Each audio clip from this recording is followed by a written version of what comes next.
It was a little past midnight when something stirred me from sleep. Not a sound, not a movement, just a presence. The kind of quiet weight that fills a room before you even open your eyes.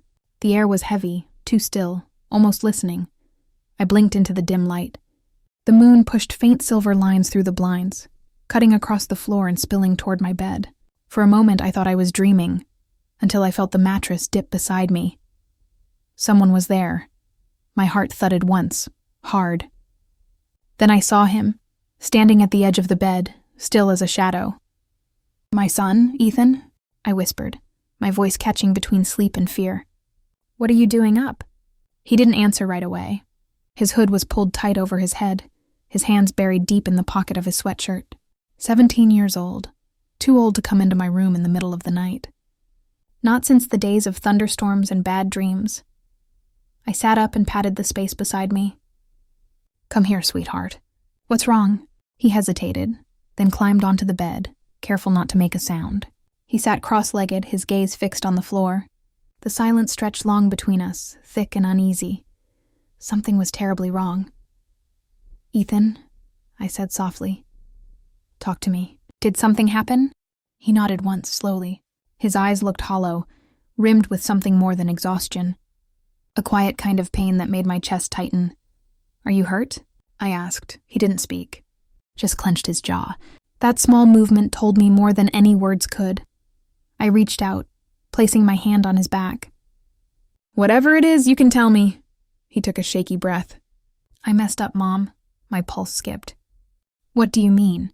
He reached into his hoodie pocket and pulled out a crumpled envelope. His fingers trembled as he handed it to me. I unfolded it carefully, my breath catching when I saw what was inside. Photographs. Ethan was in all of them. In one, he stood between two boys, both red-faced, ready to fight. In another, he was on the ground, blood trailing from his nose. The images were harsh, too raw to be accidents. "Ethan, what is this?" He swallowed hard. "Tyler invited me. I didn't know the others would be there. I didn't know it would turn into that." I could feel my heartbeat in my ears. "Why didn't you call me?" "I panicked," he said quietly. "They would have said I was scared." I thought it would calm down. But then Jacob started talking about Tyler's sister, and Tyler snapped. They were fighting and I tried to stop them. Then Jacob said I was taking sides. He shoved me. I fell. "Someone must have taken pictures." "Who?" I asked, trying to keep my voice steady. "Trevor," he said. "He posted them for a few minutes, then deleted them. But he told me if I told anyone, he'd send them to the school. He said it would look like I was part of it." The anger hit me fast, sharp and cold.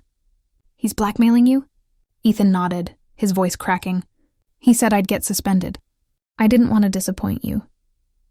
I felt the breath leave my body.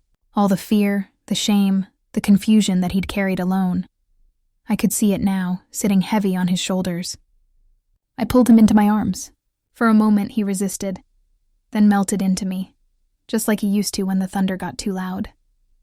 "You did the right thing coming to me," I whispered into his hair. "You tried to stop it. That's brave, Ethan. You didn't mess up. They did."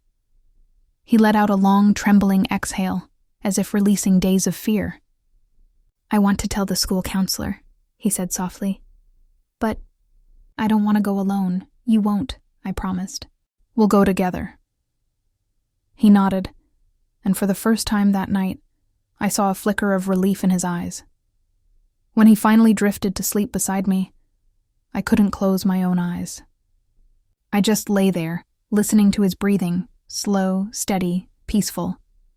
The kind of peace he hadn't felt in days. My mind, though, was already racing. Calls to the school, meetings with counselors, every step I'd take to protect him from this mess. But under the worry, something else bloomed. A deep, fierce gratitude. Because no matter how scared he was, no matter how dark it got, my son still came home, still came to me. And in that quiet, sleepless hour, I realized something powerful. Sometimes, courage doesn't look like standing tall. Sometimes, it looks like showing up, shaking, scared, and still choosing to trust the one person who's always loved you, no matter what.